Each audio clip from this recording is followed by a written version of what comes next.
Hey, what's going on, everyone? It's Sean from All Things EV. I've got my buddy Jordan from the Limiting Factor YouTube channel on, and we're going to talk all about batteries. We're going to dive deep. We're going to cross-pollinate and share thoughts and ideas, and maybe a little bit of speculation. Jordan, welcome to the channel. Thanks for having me. Man, I'm super pumped, and I just have to say right off the bat, your mustache is on point. I love it. Not very many people can pull this off, but you clearly pull it off. Well, I appreciate that. It kind of materialized and became a permanent resident after Movember last year, and yeah, I've decided to keep it. So that's the history behind the mo. The short version, I'm sure. So I want to before we dive into some of the technicalities, I'm really curious. I try not to do a whole lot of due diligence. I like to have some sort of understanding about your background, but I really have no clue about how you got to, number one, start the YouTube channel. Number two, where did you get your expertise from? Are you in the field of batteries and raw materials? Give our viewers some background into how you got this thing started. Well, it's just basically curiosity. I mean, watching Galley's videos and watching other videos on the internet, there's a lot of speculation about what Tesla's next battery could be. And then I started looking into it, and it didn't seem like anybody had really good answers. So I was like, well, I'm going to try to find these answers for myself.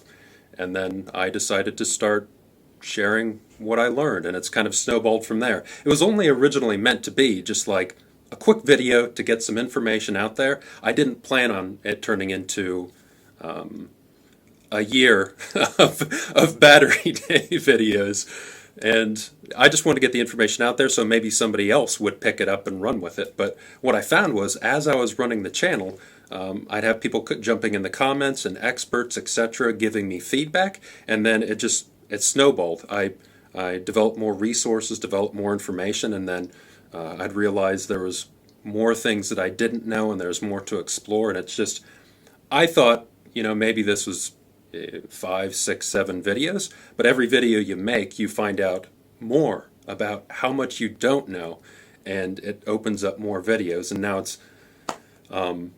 I have about 6 scripts that are half done and my desktop, and a potential of, I don't know, 20 or 30 other scripts. And so it looks like it's going to go for a while. You appear to have a really good grasp on the technical aspects of batteries. So you don't have a background in this? This is just something that you've picked up as a hobby and an interest? Yeah. My degree is actually in organizational leadership, which it's a combination of management and organizational psychology, and it's actually something I want to get into at some point about Tesla on the channel, because I think one of the greatest underappreciated things about Tesla as a company is that they actually get things done, whereas a lot of companies, they get to a certain size and they become super inefficient, they lose their creativity, and the momentum stops. So I'm to answer your question, I'm working off high school chemistry, so I don't have a background in this. This is remarkable. I'm extremely impressed. I remember when you started your YouTube channel, or around about time, and it was around this time that I think both Gally and I were sort of hyper focused on understanding more about batteries, energy density, raw materials, and so it's really fun to see other people jumping on board to try and wrap their head around, number one, what Tesla's doing, and number two, where Tesla is heading. So I love that you're doing what you're doing, and Ivan as well from Australia, he's put together some really great stuff too around batteries. So congratulations on everything that you've done so far. Yeah, well, it's one thing I forgot to mention is the interviews that you did with Ravi Kampaya. Those were essential to me. That really helped bring my understanding to the next level, because there's compliments to him. There's not a lot of researchers out there going into the public space and sharing their information. The information I have is a fraction of the information that's available out there, and most PhD even at a student level, probably know a whole lot more than I do. But they're focused on what they do, and that's a good thing, of course. But yeah, it's good to have somebody in the space bridging the gap, which is what I'm trying to do now. But yeah, the interviews that you did with him were very helpful to me in clarifying my understanding. Wonderful. Good. Glad to hear. Let's dive in. So maybe we can talk a little bit about your anticipation of Battery Day. I'd also love to touch on your impressions of what they talked about versus what a lot of us were following with their acquisitions up until that day. There had been a few key acquisitions, one of them being Maxwell, but there's some other ones. And so when you saw Battery Day, were you automatically referencing or able to reference some of those acquisitions that they made? And I'd love for you to just sort of piece together what you knew beforehand and then what you saw on Battery Day.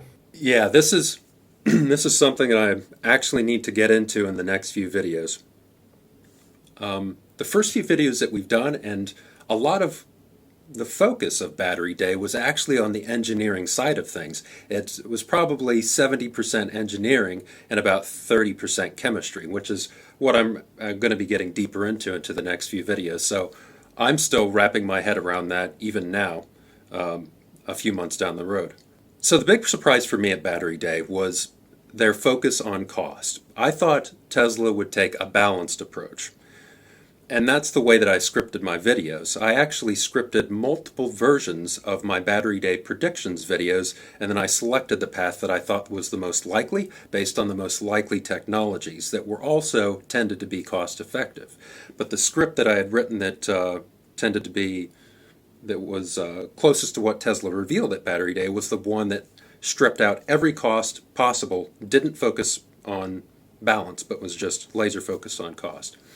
And that means increasing the silicon content in the battery and not taking the route of a single crystal cathode, which I don't think I've mentioned that to anybody publicly yet, but I was pushing big for that single crystal cathode. But the thing is, the single crystal cathode, although it improves cycle life, it's more expensive.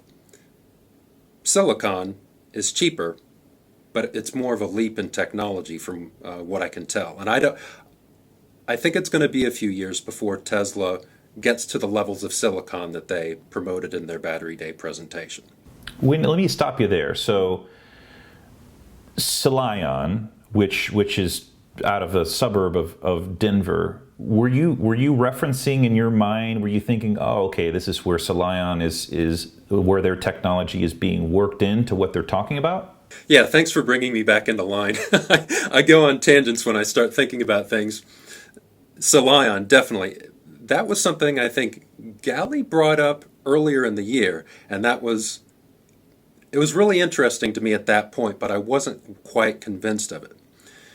And then over time, as I learned more about it and I started discovering patents about the technology, I was like, ooh, this does have some potential, but it still looks like something that's going to be, I don't know, 2, 3, 4, 5 years away.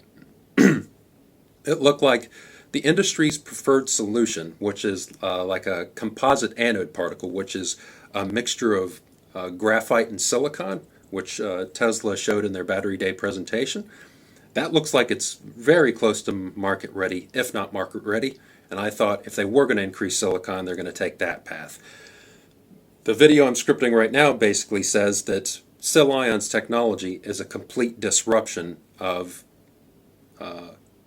what appeared to be the direction of the entire industry and the research. So it's disrupting something that's already in itself a disruption. The reason I didn't make a video about Silicon and the potential for Tesla before Battery Day is because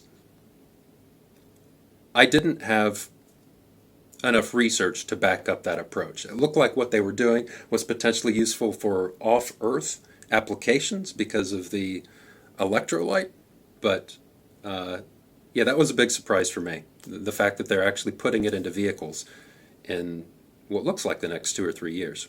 So the Silicon acquisition, you're saying is something that they're going to implement within the next several years, not 5 to 10 years out. This is something that we should see some technology implementation pretty soon. I think so. If I would have to rank because there's several different companies and technologies that were involved in Battery Day, and Sil-ion is just one of them. If I were to look at what's the least likely to be implemented soon, I would say that's the salt and clay extraction of lithium. That looks like it's 5 to 10 years out. The silicon, there's just not enough, because the whole research community and the entire battery industry has been focused on these silicon composites. That's what I have the most information on. Because Tesla has gone out on their own tangent and done something pretty high risk and brave, they might be the only people that have the data with the approach that they're taking, so there's no way to know how far along they are with it. But Sil-ion was working on it 2 or 3 years ago. So is it a cost play? Is that acquisition a cost play? It's not primarily a cost play. It helps. I think because the anode only costs about I think it's 8 or 9% of a battery at the cell cost, and they're talking about reducing that by maybe about 4% with a really high loading of silicon. It doesn't make a huge difference on the cost of the battery. However, it does increase the energy density of the battery tremendously. And one thing that hasn't been talked about anywhere is the approach Tesla is taking might allow for high cycle life and high energy density. The thing that's been holding back silicon anodes is the fact that they start to disintegrate after 500, 1,000 cycles at most. Maxwell seem to spend a lot of time talking about the implementation of Maxwell's technology. Mm-hmm. What was your take on that, and is Maxwell's technology as significant as what we in the Tesla tuber community were thinking it was? Yes, it's, to me, in itself, each of the different technologies that they covered at Battery Day is a pretty decent. They're good breakthroughs. All of them are good breakthroughs. I would classify them as such. Yeah, it's in fact what we saw with dry battery electrode and versus community expectations. I feel like dry battery electrode, what Tesla unveiled at Battery Day, actually exceeds the community's expectations. There wasn't a whole lot of people predicting that they would get 7 times the line speed increase out of the dry battery technology. And it's not something that's easy to do. There's been a lot of companies working on this for, I don't know, about a decade. And over the past week, I've done a bit more researching into what they can do with the scrap material that comes off the dry battery electrode line. And I didn't think they would be able to just take that the trimmings off the side of the electrode and just dump it right back into the dry battery electrode hopper. And therefore, essentially, you have a 100% yield and 0 waste. It looks like they should be able to take that material and just dump it right back in the hopper and run it through after they've trimmed it off, because it kind of has a jagged edge. So is this? So I think this is a really interesting piece of this, and I'm just sort of bringing these things up as they come to mind, but. Mm-hmm. Is this something that we see implemented at large scale in Texas with the factory there, or is this something that's likely to be implemented in Berlin? As Tesla's, I think they pretty solidly come out and said that they're going to do it in Berlin first, and then the next factory to go up is, of course, Texas. So I would assume that you're going to get like a version 1.0 production line in Berlin. And then you're going to get some improvements with the implementation that goes into the factory at Texas. Both of these construction projects are moving so quick that it's hard to guesstimate. Like, is Giga Texas, is it being built more quickly than Giga Berlin? Are you aware of how fast it's going up? In my head, I don't know for certain. I'll say that right off the top. But if you compare the the governmental processes in Germany versus Texas, I'd lean towards Texas being far less. I'd lean towards there being far less red tape in Texas. Very limited government, pro-business. I wouldn't be surprised if they open up within 3 to 4 months of each other. Giga Texas may not open up before, likely will not open up before Berlin, but I wouldn't be surprised if they're on a similar trajectory. Yeah, this is getting me to thinking, because I don't feel like I fully understand something until I've scripted a video on it, and I still need to do a video on how I expect these lines to be rolled out in different areas. It seems, as the discussion I had with Gally a few weeks ago, it looks like they're hedging their bets pretty strongly that if there is issues with the dry battery electrode lines, that they're going to have cells to fall back on. And what I've been pushing for a while is that the lines that are in the United States are going to continue to use the 2170 cells that are coming out of Giga Nevada. I do think the Cybertruck, I have a strong feeling that the Cybertruck will be using 4680 cells, at least for the medium and longer range versions. The shorter range version might use the 2170. But they are installing lines at Giga Nevada, and they're also increasing the amount of energy density of the cells that are coming off those lines. So there's a lot more capacity coming out of Giga Nevada. And it wouldn't make sense to have a Model Y in the US produced with 2 different types of battery cells, because everybody would want the one with the 4680 battery cells. Even if it has the same charging speed, even if everything is exactly the same, people would want that 4680 cell. And yeah, this comes down to Tesla's marketing strategy, where they're moving more towards range rather than things like energy density, because ultimately, does it really matter which cell you have in your car if you get the same performance characteristics out of it? No.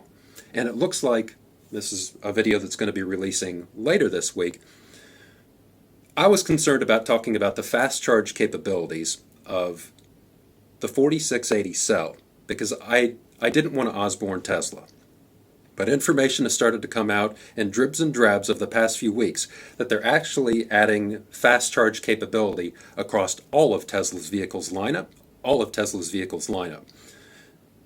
The 5% energy density that's being implemented at Giga Nevada currently, it looks like that's being enabled through silicon. And silicon tends to have faster charge capabilities. And this was something that their Panasonic Energy North America, the vice president of that, she said that along with that 5%, we're going to get better fast charge capability. So it looks like all the battery cells, the 4680 and the 2170, are going to be getting better fast charge capabilities. And I think it's going to be rolled out the same way that they've rolled out energy density increases over the past, since Tesla started. They're just going to slowly increase the fast charge capability. And then over time, we're going to need faster superchargers to support that, which was hinted to in the Q3 earnings call. Sorry, that's a lot to digest. I'm throwing a lot at you today. I'm following you. I'm totally tracking you. So, raw materials. This is a fundamental part of Tesla ramping up volume production of vehicles. You can't increase the number of vehicles you build without securing the early supply chain. I've had a number of conversations this year, particularly with Benchmark Minerals, as well as Rodney and Howard from RK Equity. They all seem to say the same thing, which is we're sort of headed towards a potential raw materials apocalypse. So for the automotive makers who are not zeroed in on securing raw materials for X number of units, they're likely going to be in a really uncomfortable situation if they've got a lot of demand from consumers, but they can't produce the vehicles because they haven't secured the raw materials, because they're using third-party suppliers like Panasonic and LG Chem. So, what are some of your thoughts on what what Tesla talked about on Battery Day in terms of locally sourcing the raw materials. In this case, let's just focus on North America, because that's really where they talked about on Battery Day. What are your thoughts on locally sourcing the raw materials for nickel and lithium, and how important is that for ramping up manufacturing volume of vehicles for Tesla? I think it's essential. First of all, because right now the world is beholden to China for all the raw materials, and that's a bad position to be in, both as a company and both as individual nations. You don't want to have somebody else control of your energy supply. It basically put us in the same boat as we are currently with oil. You don't want to be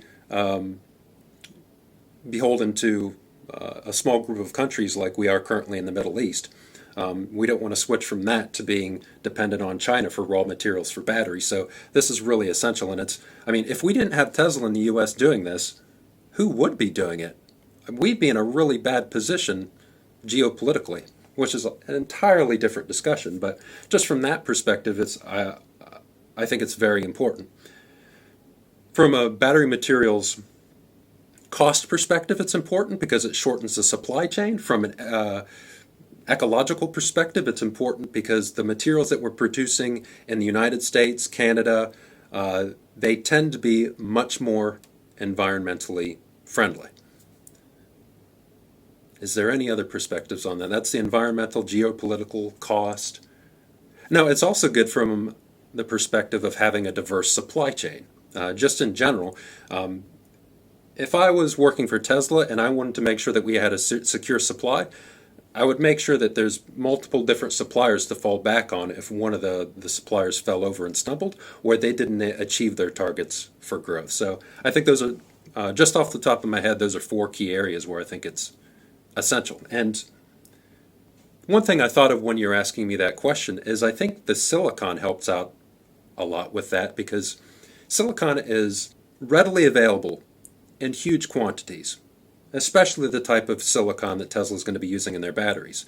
And if you just increase the amount of silicon in the battery fractionally by, say 5, 10, 15%, you're able to reduce the amount of anode you need, the graphite anode you need, by about half.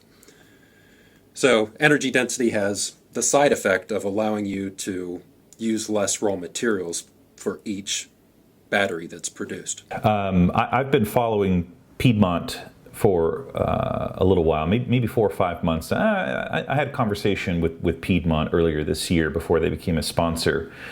I had no clue that they were in talks with Tesla to do an agreement.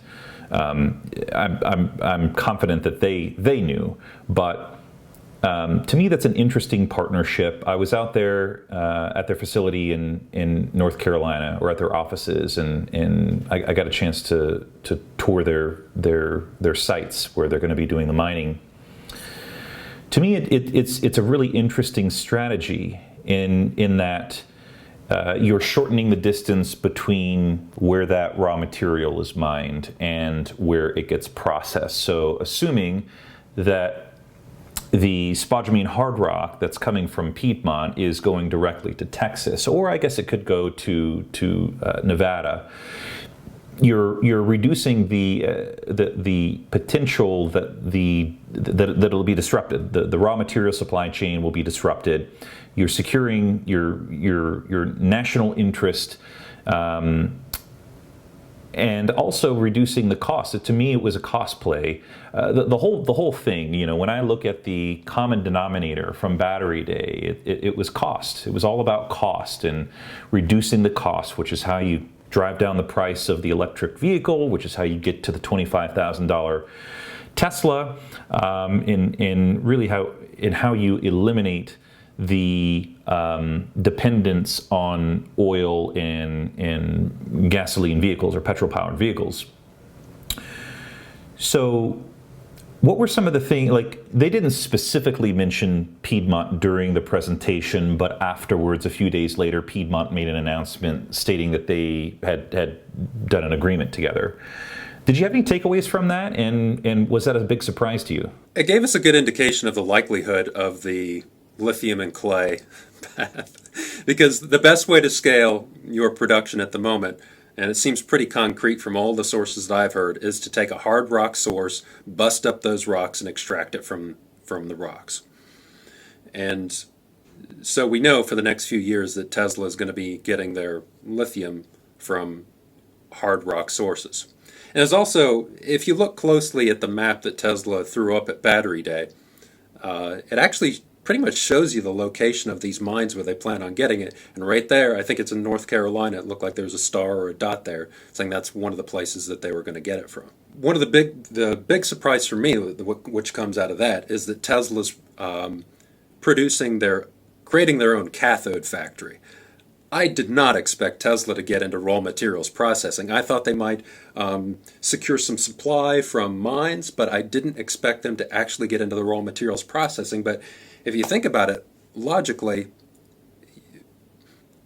these lines are moving so fast now that the only way to reduce the cost of the batteries even lower is to take chunks out of the supply chain and just completely remove them and do it yourself so you take that margin out of the final product. I learned that while I was in North Carolina a couple of weeks ago, that Piedmont will be getting into the processing business. As I understand it, the way that the industry works currently is you have different suppliers for each part of the process. So traditionally, if you've got a lithium mining company, they're typically not getting into the processing. Typically, they'll just sell it to a separate supplier. That supplier will chemically process it and then take that and then sell it to a battery maker.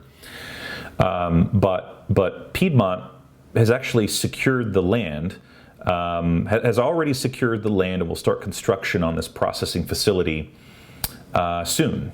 I can't remember the specific timeline for that, but I want to say it's late next year that they break ground for that. So it just makes me wonder, is Tesla factoring that in, the fact that Piedmont already has those plans and just sort of claiming it as their own? And maybe an amendment to that thought or question is there a business case for Tesla to just acquire a company like Piedmont? Does that make any sense? Will there be some additional cost efficiencies with acquiring a company like Piedmont? I think that would be the next step if you're trying to drive down costs. That would be the next step. I just don't know if Tesla wants to complicate their supply chain that much. They've already gone one step further than I thought they would. Actually, acquiring a mining company that's another step entirely. Do you remember when it was a little over a year ago? I think it was the shareholder meeting from 2019. He said we may get into the mining business. So what do you think he meant by that? And is what we saw Battery Day them getting into the mining business, or do you think that there's something more there? Well, it certainly looks like with their lithium clay extraction, I'm assuming that that's what they were talking about, but they could be talking about even more. They could be talking about getting into nickel and getting into graphite, etc. I think right now they're just waiting to see, possibly taking a breath and waiting to see how the field plays out. It looks like they've done a good job of securing all the resources they need. They've partnered with some of the biggest players in the game. Yeah. They probably have some contingency plans there depending on how things play out, but that's just a wild guess on my part. I would like to see them in the future get deeper into mining and actually literally be the company that takes these materials from the lithium mine to the battery line. But I don't that's a lot of complication to add to your organizational structure, so I don't know. But I've been surprised. And you're adding some risk as well. You're adding some risk. The more you have your hands in, the greater the risk is. But Tesla has a tendency to try and bring everything into house, to vertically integrate. So I know we're sort of speculating here, but it's just interesting to look at where Tesla's next steps will be. Now that they've sort of laid out their master plan part 3, in my opinion, where they're talking about, their next big focus and how they're going to reduce the cost of their vehicles. How do they get there, and what does that 5 to 10 year plan look like for getting to 20 million vehicles, for example? I want to get your take on the clay extraction. I believe that Lithium Americas owns a mine in northern Nevada, in Thacker Pass. Is that what Tesla's talking about? Are they talking about a different company that they're going to partner with, or acquiring a company? Like, there's just not a lot of details on that. And I understand that, as you've stated, and as I understand, that this is a technology that's 5 to 10 years out before we see anything. So, have you gleaned anything from your research around this? Are they partnering together with Lithium Americas and they just haven't made an agreement yet? Yeah, and there's a lot of people in the industry that said, okay, and this is where I'm going to diverge some from people who are actually greater experts in the field than me, but I'm just taking the perspective of what I've seen from Tesla in the past.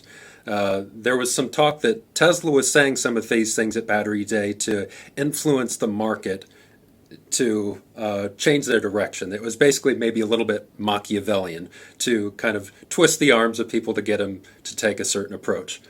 My view is I think Tesla's doing exactly what they did with the mining industry that they did with the automobile industry, which is, okay, we think you guys are doing it wrong, so we're going to come in and show you how to do it right. And it's not going to be popular. We might fail, but at least, we're trying. Now, if they succeed, I don't think it's going to put all these mining companies out of business or anything. It's just going to, add more cream to the top of Tesla's margin, and put them in a better position to grow rapidly. I think Lithium Americas, I couldn't find the information when I just looked it up, so it's not really quotable, but it looks like Lithium Americas, I think maybe they use an acid process, but when I look at all the different, I think it's called a flow sheet. When you take a material from the ground and then you turn it into a final product, I think it's called a flow sheet, the end-to-end process. And all the flow sheets that I've seen, they don't seem first principles enough to me. So when I do a video on the lithium clay salt extraction to lithium, when they do that process, I think they're going to use something that isn't on any of these flow sheets that I've seen so far. I don't think it's going to use acid, like Elon said. I think it's going to use minimal amounts of water. I think it's going to be overall more ecologically friendly and lower energy intensity requirements than anything I've seen. Now, one thing to keep in mind from all these major industry players and producers, it comes down to the innovator's dilemma. Why would, if you have a good hard rock process that's really well established and it's super efficient, it makes you a lot of money, why would you take a big risk on doing something like developing lithium clay? You wouldn't. And we see that with the auto industry and so many other examples in the past. However, if you're a new player in the game and you don't have to worry about margins as much because you're going to be consuming the material yourself, and you're highly motivated to create a new process that's independent of what's been done before, I don't think that should be discounted. I think Tesla's highly motivated, they have the right engineers, and it's not impossible by any means. I'm sure Elon's probably had this conversation with people before, like he has with other things. Is this physically impossible? No. Well, then engineer it, do it, and I think they found something. No, it's just really fascinating to me to think about how they're going to execute on this. You mean like what would the process look like? Is that what you're wondering? Not specifically how they're going to execute on it, but more from a higher level. Are they partnering together with someone? Did they acquire some land that no one knows about, that where they're going to extract their own raw materials and then send them to Giga Nevada? It's just interesting to think, obviously this is a new process. That brings up another question. Like, is there anyone else doing this? Is there any companies that you've found that is actually executing on this, or has a prototype process for doing this? I know it's at least 3 off the top of my head, but I'm assuming there's more like 6 or a dozen out there working on how you extract lithium from clay. There's, I think, 8 to 10 companies that are just working on direct lithium extraction, which is trying to extract lithium directly out of brines. So there is companies out there working on it, but I also know Tesla internally, as part of their recycling processes, investigating recycling processes, they've found ways to separate lithium from other materials. And this might be a side effect of the research they've done into recycling. They've gone, oh, actually, we could not only use this for recycling materials and extracting the lithium there, we could also use it to extract lithium from, say, maybe flush some clay with a salt solution. That lithium goes into solution, and then you just run it through this filter or whatever it is that they're using to pull that lithium out. But I do think that your first point about land is the primary thing. Once we see that they've either purchased a piece of land by themselves, or they've acquired a company that has land, I think that's going to tell us a lot. Because the resource grade tells us a lot about whether something like this is viable. You have to have the right dirt in order to make the process work. Not every lithium clay is going to give up that lithium so easily. Some of them are going to give it up more easily than others, and some clay deposits are going to be higher concentration than others. So there's a lot of factors there. And environmental consents, resourcing, things like that, that takes years. You brought up recycling. They mentioned this in Battery Day. And the one really sort of paramount thought that I had is Redwood Materials. But they didn't mention Redwood Materials or JB. You know, they partnered with Redwood. Did they formally partner with them? Well, it flew under the radar, but they have. And not a lot of people know this because it was around the time of Battery Day. I think there was an article that was released by Electric that would actually call this out, that Redwood was going to be taking some of the overflow materials from Giga Nevada. And also in this recent presentation that I saw from Panasonic Energy North America's Vice President of Engineering, her name's Selena Mikowajcik, and the YouTube video was a Stanford Energy Storage Symposium interview. And she said, yes, we are partnered with Redwood Materials, and these are the things that they're going to be processing for us. And it made sense to me because there's a perfect like horseshoe-shaped truck route that would go right from Redwood right through Giga Nevada.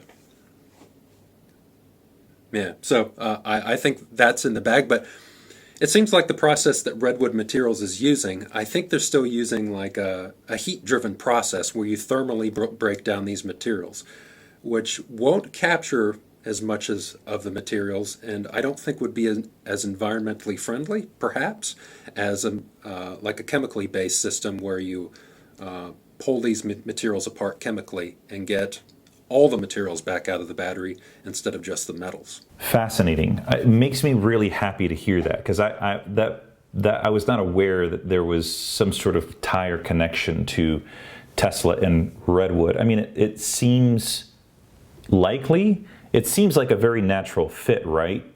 JB was one of the co-founders of Tesla, so why wouldn't he do that? And you know, along with that were the rumors that there was some beef between JB and Elon, and the reason why JB left was because there was some disagreement or consternation between the two.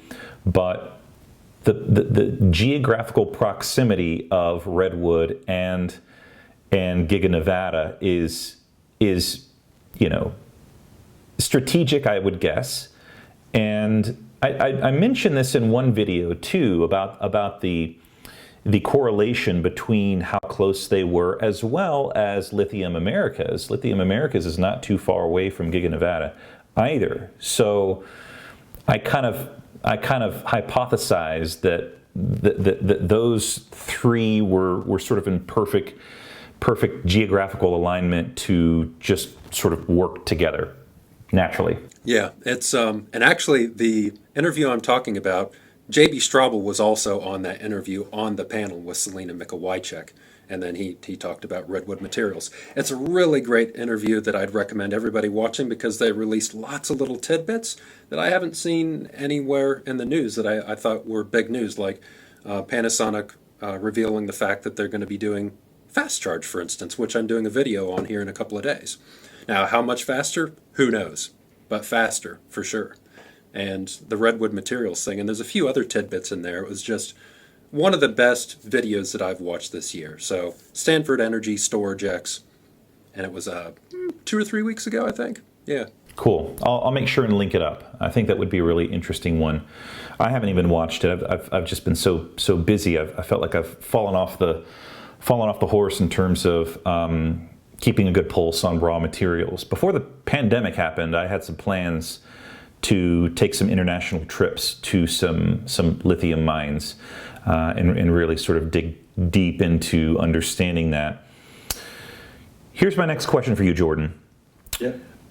What do you expect here in the next, let's say, 6 to 12 months with batteries? What's in the pipeline for Tesla? And what are some of the things that you expect to hear more details on? Panasonic's already given a good idea of what their game plan is, but I hope that they put at least one line in the next year, and even more lines. I hope they just continue to put another line in every year at their current factory, because even if those batteries aren't used in Tesla vehicles, they can be diverted or converted to energy storage. I think Tesla needs to line up material supply for Europe.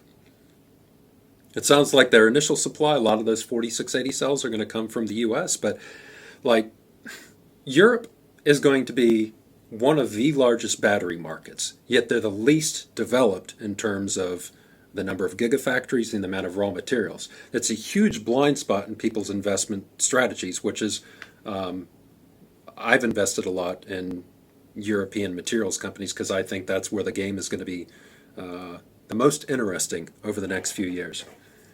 So yeah, material supply, increasing the production of 2170 cells from Giga Nevada. Hopefully we hear more about these 4680 lines that LG Chem and Panasonic are working on, because it makes sense to me that their future lines would use those 4680 cells with the tabless electrode. I don't expect Tesla to license their whole Roadrunner line, or whatever you want to call it, because I think the dry battery electrode is the key piece of technology there.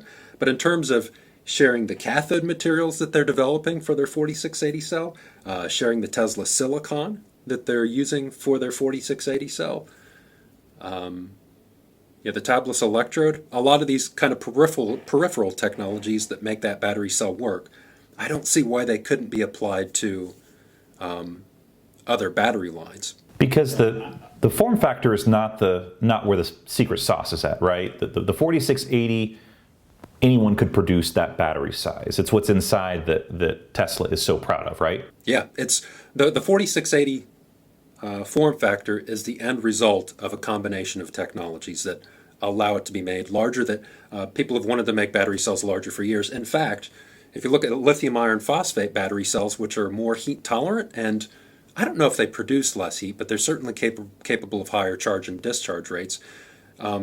They've actually made those cells, I think, greater than a 46 millimeter diameter in the past. So I'm wondering if the lithium iron phosphate battery cell, if they can actually make that bigger than the 4680 cell and gather even more benefits with a lithium iron phosphate chemistry. Anyhow, I'm diverging again. I get ideas popping off in my head and start thinking about things. I go take you down the garden path. No, this is what I love. I love the sort of off-the-cuff thoughts, because most likely they haven't been talked about anywhere else, and it makes for unique and interesting content. So this is good. I'm really excited. I asked about what do you expect in the next 6 months, 6 to 12 months.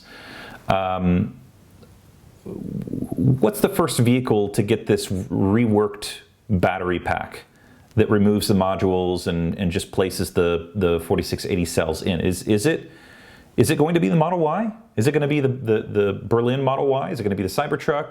Do we have any information on that? I think, well, this is just my opinion, my speculation, that it's going to be, I think that it's going to be testing out a lot of things in Giga Berlin, as Elon indicated. I think that's going to be the first one that gets all the new single piece castings, the 4680 cell, the whole kit and caboodle. I think the US is going to be further behind because, as I said, you don't want to have the same Model Y vehicle in the US coming out with two different technologies from the same country. It doesn't make sense. But I think my understanding is the Model Y is going to be the first vehicle that comes out of Giga Berlin. Am I thinking, not Giga Berlin, but Giga Nevada? Is that correct? God, Giga Texas. There's too many gigas now. So Giga Texas, is Model Y the first one that they're producing there? I think it is. I don't know for certain, and maybe those that are watching can add some comments below, but that sounds right. I know for certain that Model Y will be the first vehicle to roll off the line in Giga Berlin, but I'm not certain about Texas. I know the truck is a big focus for Texas because it's a huge market. What I'm thinking is Model Y rolls off the line. Well, here's probably the order in my head. I'm just kind of piecing it together as we're talking. Giga Berlin, 4680 cell. Model Y gets all the cool technology that we expect to see from Tesla and all their vehicles deeper into the future. The Model Y, shortly after that, starts coming off the line in Giga Texas using the standard 2170 cells. It might use those single piece castings as well because it's a new factory. You might as well use that. But the way they've designed these cars, it's kind of like Lego blocks now, where you can, I would assume, you can swap the single piece casting out for the multi-piece casting, swap the battery pack out for the more advanced battery pack. I don't know if that's how it works in reality. It could be more complex. But the 2170 first, and the Model Y, and then later in the year, the Cybertruck will get the 4680 cell. Now, by that point, Giga Berlin should have its 4680 cell line running, and they won't need the 4680 cells from the Kato road line anymore. They'll divert those cells over to the Plaid Model S, potentially a Plaid Model X from Fremont. So they're going to be using the batteries that are just coming from down the road. And Giga Texas will be using the batteries that are produced there. So locally sourcing the batteries as much as possible. In short, it's going to be kind of a rolling effect throughout the year, but it's going to be messy. There's going to be lots of transition cells being shared between sites. But that's overall. Now we also have the Semi. So the Semi, I don't know when they plan on starting to produce that in earnest. I'm assuming the Cybertruck's going to be first and then the Semi, but I don't know. I don't know if they've given us any clarity. Yeah, I think the big question is what has the biggest market?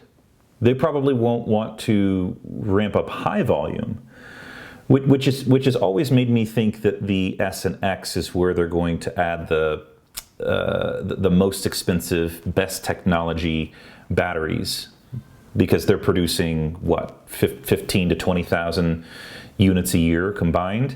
So that's interesting. I also thought today that the Roadster could. I mean, I got the email today that they were asking me if I wanted to go through with my order for the Roadster. So it sounds like they're planning on Roadster going into production in 2021. So that could be something that's low volume.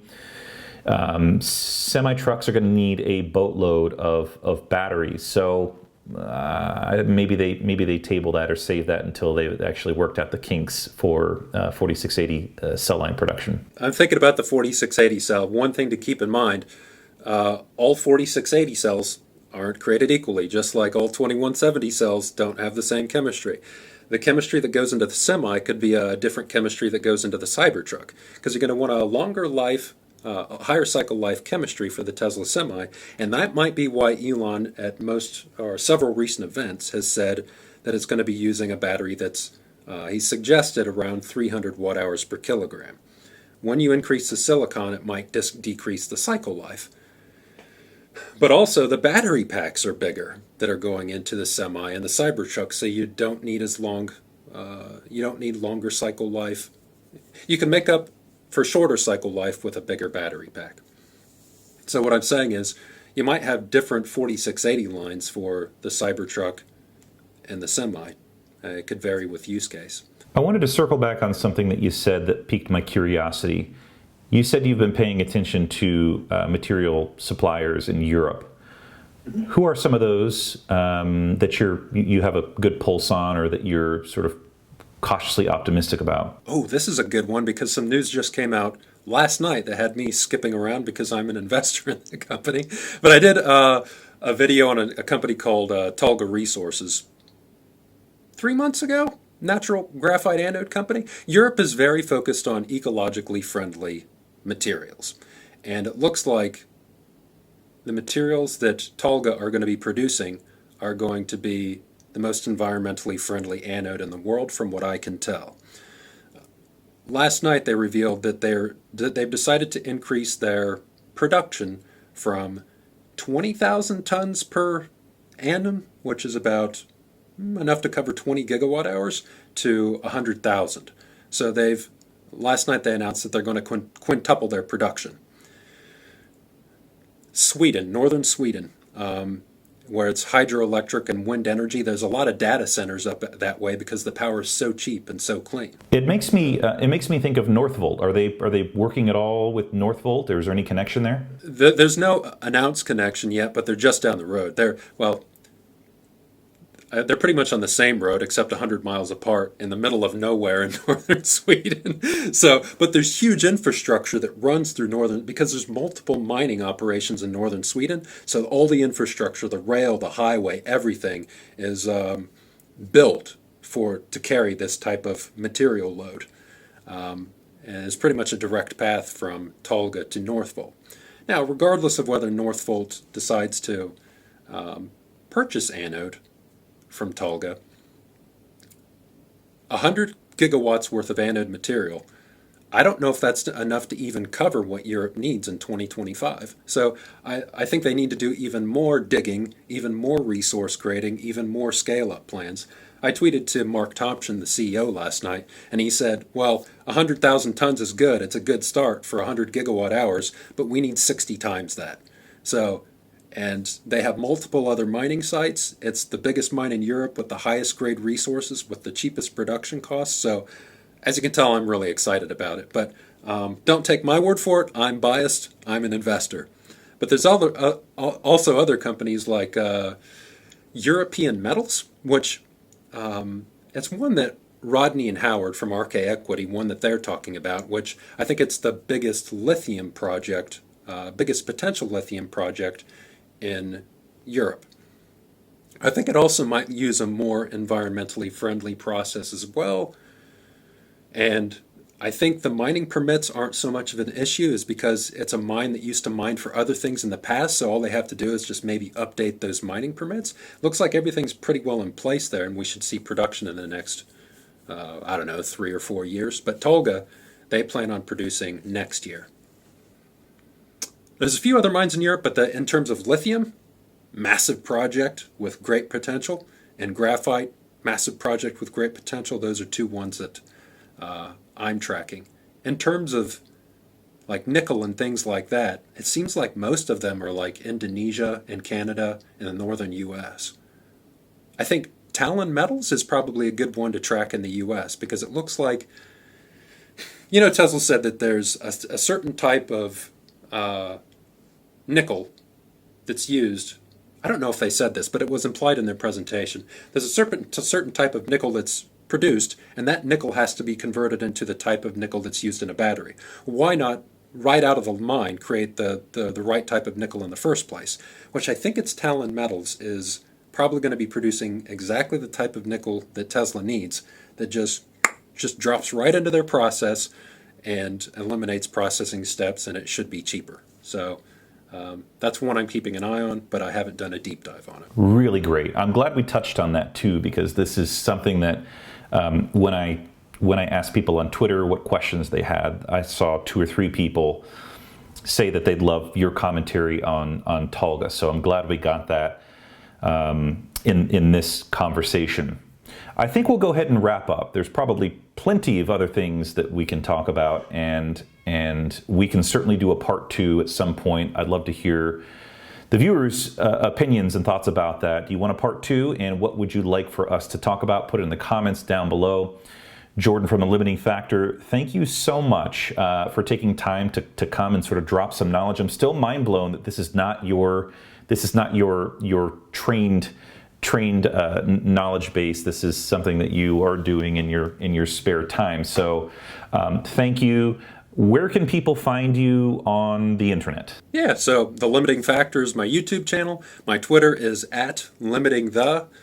And those are the two key places where you can find me. Great. Fantastic mustache. Excellent insight on the subject matter. And thanks again for coming on, Jordan. Yeah, thanks for having me.